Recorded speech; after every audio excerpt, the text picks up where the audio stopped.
Hello everyone, कैसे हैं आप सब। I hope you all are doing great. तो आज मैं आपको हिंदुस्तान संपादकीय से हिंदी डिक्टेशन लिखवाने जा रही हूँ। तो चलिए शुरू करते हैं। 5, 4, 3, 2, 1 रेडी स्टार्ट। युद्ध भले ही अभी शुरू नहीं हुआ, लेकिन रूस और यूक्रेन की सीमाओं पर तनाव उस चरम पर पहुंच चुका है कि कभी भी जंग छिड़ने की खबर आ सकती है।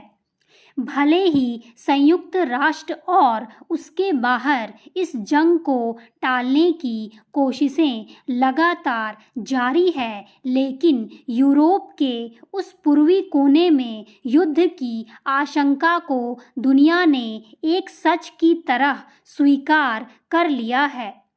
यह मान लिया गया है कि रूस किसी भी समय यूक्रेन पर हमला कर सकता है।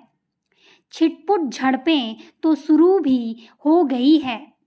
भारत समेत दुनिया के तमाम देशों ने अपने अपने नागरिकों को यूक्रेन से निकालने का काम शुरू कर दिया है।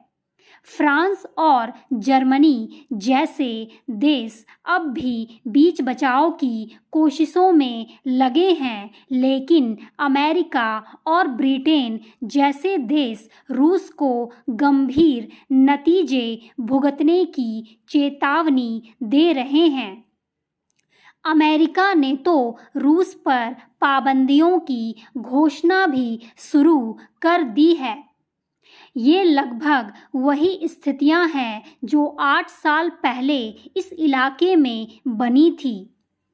तब रूस ने यूक्रेन के प्रायद्वीप क्रीमिया पर हमला बोला था और उसे अपना हिस्सा बना लिया था। इसे दूसरे विश्व युद्ध के बाद किसी जमीन पर किया गया सबसे बड़ा कब्जा कहा जाता है। इस बार रूस वैसा ही कुछ यूक्रेन के 2 इलाकों में करने जा रहा है। रूसी आबादी वाले इन इलाकों पर रूस समर्थक विद्रोहियों ने काफ़ी समय से कब्जा किया हुआ है। वहाँ रूसी मुद्रा चलती है। वहाँ के लोगों के लिए रूसी पासपोर्ट जारी होते हैं। वहाँ के लोगों को रूस की कोविड वैक्सीन स्पुतनिक वी भी लगाई गई है, जबकि यूक्रेन ने इस वैक्सीन का बहिष्कार कर रखा है। यानी ये दोनों इलाके पूरी तरह से रूस के प्रभाव में ही हैं, लेकिन अब रूस ने इन इलाकों को बाकायदा मान्यता दे दी है और उसकी फौजें पूरी दुनिया के तमाम विरोध के बावजूद उस तरफ चल पड़ी है। रूस और यूक्रेन के इस वैमनस्य की जड़ें दोनों देशों के इतिहास में भी हैं और उस मनोविज्ञान में भी जिसे एक लंबे अतीत के अंतर्विरोधियों ने पाल पोसकर बड़ा किया है। जब सोवियत संघ था तब रूस और यूक्रेन एक ही राजनीतिक इकाई के हिस्से थे। सोवियत संघ के विखंडन के बाद अलग हुआ यूक्रेन अब रूस की दादागिरी से मुक्त होने के लिए अक्सर छटपटाता दिखता है।